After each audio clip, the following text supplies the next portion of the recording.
नमस्कार, मैं विकास सिंह और आप देख रहे हैं एक न्यूज़ 24। देखिए, बिहार में इस वक्त राजनीति गर्म हो गई है। राजनीति गर्म होने का कारण है सीधा जो 80 परिवारों का घर जलाया गया है दबंगों का, यानी कि महादलित परिवार पर एक बार फिर से कहर टूटा है। तो चिराग पासवान ने भी इस पर बड़ा पोस्ट किया है और नीतीश कुमार से बड़ी मांग की है। तो वहीं पर तेजस्वी यादव का भी बड़ा बयान निकलकर सामने आया है चिराग पासवान पर। उसके बाद एक बार फिर राजनीति गर्म हो गई है। तो हम तमाम मुद्दों पर बात करेंगे और बात करने के लिए इस वक्त चिराग पासवान के पार्टी के मुख्य प्रवक्ता राजेश भट्ट जी हैं। स्वागत है सर। बहुत बहुत धन्यवाद। फिर से एक बार अगर हम कहें सर, तो दबंगों का कहर बिहार पर टूटा है। 80 घर जो है जला दिए गए हैं महादलित परिवार का। चिराग पासवान भी एक्शन में है, नीतीश कुमार से बड़ी मांग किए हैं। आखिरकार कारण क्या रहा इसके पीछे की? देखिए, इसके पीछे जो भी कारण रहे हों, घटना किसी सभ्य समाज इस तरह की घटनाओं की इजाज़त नहीं देती है।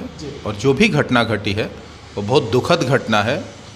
कहीं ना कहीं इसमें बड़ी चूक है और किन लोगों का पीछे से इसमें हाथ है ये तो तफ्तीश का विषय है। प्रशासन जो है तफ्तीश कर रही है, बहुत तेज़ी से अनुसंधान हो रहा है। गिरफ्तारियां भी अभी तक हो चुकी हैं, 10-12 लोगों की अभी तक गिरफ्तारियां हो गई हैं और भी गिरफ्तारियां अभी होंगी। इतना विश्वास के साथ मैं कह रहा हूँ कि सुशासन की सरकार है, कोई भी दोषी हो बच नहीं पाएगा। ज़मीन खोद के भी उसको निकाला जाएगा। आप कह रहे हैं कि ज़मीन खोद कर निकाला जाएगा, पर उसी ज़मीन के लिए 2 गुटों में झड़प हुआ, जिसके बाद 80 घरों को जलाया गया है। 80 घर का परिवार जो है इस वक्त सड़कों पर रहने के लिए मजबूर है। आखिरकार कहीं ना कहीं तो सुशासन की सरकार फेल हुई, तब तो इतना बड़ा घटना सामने आया। नहीं, फेलियर देखिए है क्या कि हर जगह पुलिस मौजूद मौकाए वारदात पे ही खड़ी मिले, इस बात की गारंटी कोई नहीं दे सकता। लेकिन पुलिस अपना काम बहुत तेज़ी से कर रही है और बहुत ही सूक्ष्म अनुसंधान चल रहा है। इस मामले में दोषी जो भी पाए जाएंगे, सभी संलिप्त दोषियों पर कठोर से कठोर कार्रवाई होगी, इस बात की तस्दीक मैं कर रहा हूँ।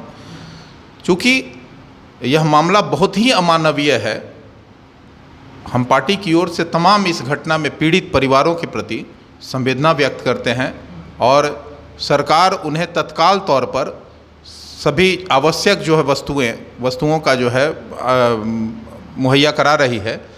और हम सरकार से लगातार ये बात की अपील हमारे पार्टी के राष्ट्रीय अध्यक्ष जी ने भी किया है कि इस मामले पर कठोर से कठोर कार्रवाई होनी चाहिए। तत्काल उन्हें सुविधाएं जो है मुहैया कराई जानी चाहिए, जो भी आवश्यक वस्तुओं की उनको ज़रूरत हो। और इस घटना में ये मान लीजिए कि कभी भी कोई दोषी बचेगा नहीं। कोई ना कोई ज़रूर साजिश है, बड़ी साजिश है। उस साजिश का भी कहीं ना कहीं अब पर्दाफाश होगा। कहीं आप लोग महागठबंधन की तरफ तो साजिश का इशारा नहीं कर रहे हैं सर? नहीं, बिल्कुल ऐसे लोग पकड़े गए हैं, निश्चित तौर पर एक बड़ी साजिश की बू आ रही है इसमें। और कोई भी साजिश करता हो, हम ये नहीं कहते कि किस पक्ष का है, कहाँ से वो जुड़ा हुआ है, लेकिन जो भी हो उस पर कठोर से कठोर कार्रवाई अवश्य होगी। इसकी हम आपको पूरी तरह से आश्वस्त कर रहे हैं इस बात को लेकर कि कठोर से कठोर सज़ा होगी। तो ये इनपुट कहाँ से आ रहा है कि जो ऐसे लोग पकड़े गए हैं जो महागठबंधन से हो सकते हैं, आप लोगों को इनपुट कहाँ से मिल रहा है? ये हमारे पार्टी के कार्यकर्ता भी तो वहाँ मौजूद हैं। कल हमारा जांच दल भी जा रहा है।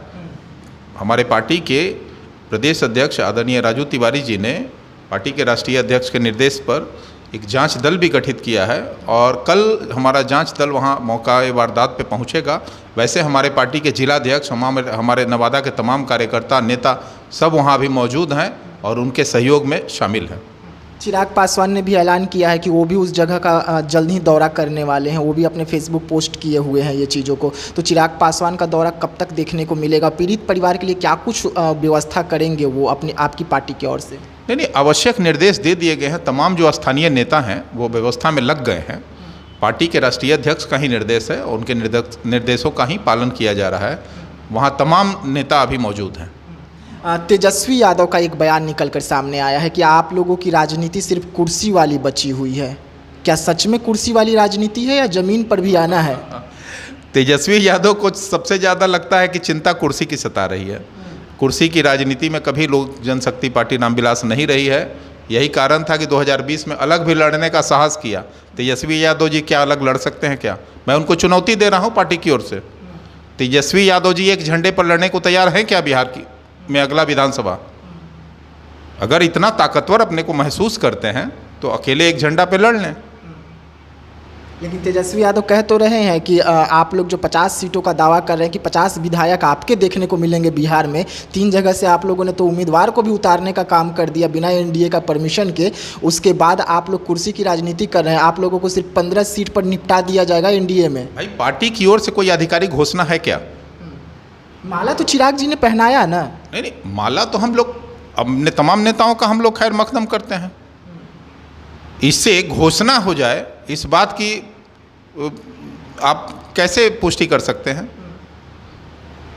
अरे तेजस्वी जी को ये बात याद नहीं है कि 2020 में अगर एनडीए से अलग होके हम लोग नहीं लड़े होते तो उनकी जो संख्या बल है वो आधे से भी कम होती। 2025 में इस बात की तस्दीक हो जाएगी कि तेजस्वी जी का नेतृत्व कितना बड़ा है और बिहार में उनकी क्या स्वीकारिता है। तेजस्वी जी कह रहे हैं कि 10 से 15 सीट, 20 भी नहीं कह रहे, 10 से 15 सीट में आप लोगों को निपटाया जाएगा। और चिराग पासवान ये शर्त मान लेंगे क्योंकि उनको केंद्र में मंत्री बने रहना है। आप लोग एनडीए कभी नहीं छोड़ने वाले हैं। यही कहा जाता है बेगाने की शादी में अब्दुल्ला दीवाना।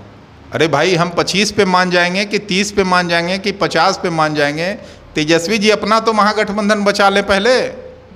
पहले यूपीए में जो स्थिति हो गई है कि तमाम मुख्यमंत्री जेल की सलाखों के अंदर जाने को तैयार हो गए हैं, उनके इतने बड़े बड़े कारनामे नज़र आ रहे हैं कि सब 25 तक कितने जेल हो के आ जाएंगे, कितने जेल के सलाखों के पीछे होंगे।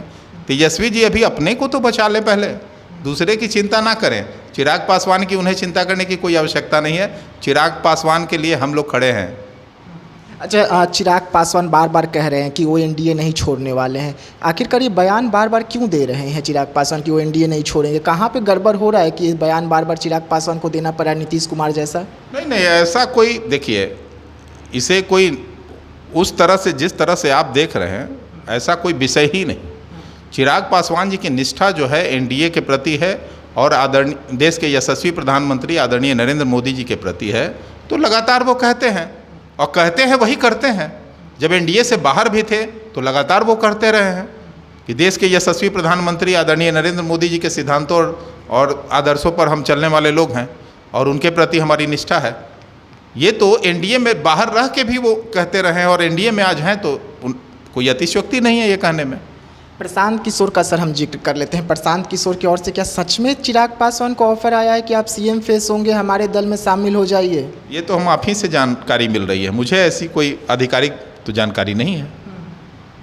ये तो तमाम चैनल चला रहे हैं इसका। तो आप लोगों का अपना मनगढ़ंत जो है एक फार्मूला है, हाइप क्रिएट करना है खबरों को। तो ऐसे देखिए अफवाहों का बाजार गर्म है और अफवाहों पर हम लोग कोई आधिकारिक पुष्टि नहीं कर सकते। अच्छा, बिहार फर्स्ट और आपकी जो रणनीति है बिहारी फर्स्ट, इसको लेकर आगे की रणनीति और क्या बनाएंगे चुनाव के तहत? क्योंकि आप कह रहे हैं कि हम तमाम सीटों पर अपने उम्मीदवार को उतार सकते हैं, तैयारी चल रही है। चाचा भी यही बात कर रहे हैं। चाचा और आप में फिर से सीट को लेकर एक बार खींचतान देखने को मिलेगी बिहार में? नहीं, हम तमाम सीटों पर क्यों लड़ेंगे? अरे गठबंधन के अंदर जो फैसला होगा, जो सीटों का बंटवारा होगा, उसमें हमारे शीर्ष नेतृत्व पार्टी के राष्ट्रीय अध्यक्ष हैं, वो निर्णय लेंगे और जितनी सीटें हमें मिलेंगी हम मजबूती से लड़ेंगे। और जहां हम नहीं भी लड़ेंगे, जिन सीटों पर एनडीए के तमाम जो है उम्मीदवारों के प्रति हमारे कार्यकर्ता उनको बल देंगे। एनडीए को ज़्यादा से ज़्यादा सीट पर जिताकर एनडीए की सरकार फिर से बिहार में बनानी है और देश के यशस्वी प्रधानमंत्री आदरणीय नरेंद्र मोदी जी के हाथों को बिहार से एक मजबूती प्रदान करना है। हमारा ये मकसद है। इसमें बिहार फर्स्ट और बिहारी फर्स्ट का जो विजन है हमारा, निश्चित तौर पर वो कामयाब होते नजर आएगा। देखिए, सीधा चिराग पासवान की पार्टी का कहना है कि तमाम मुद्दों पर ये नेताओं के साथ हैं और जो भी होगा फैसला एनडीए का वो देखने वाली बात होगी और उस फैसले का ये स्वागत करेंगे। वैसे में देखना होगा कि आखिरकार कब तक चिराग पासवान को इसी तरीके से तेजस्वी यादव घेरते रहेंगे और उनका फैसला क्या कुछ आता है। तेजस्वी यादव का पार्टी जिस तरीके से इस वक्त चिराग पासवान पर टारगेट कर रही है, उसका नतीजा क्या होगा। तो ऐसे तमाम खबरों के लिए आप बने रहिएगा एक न्यूज़ 24 के साथ। दीजिएगा इजाज़त, धन्यवाद।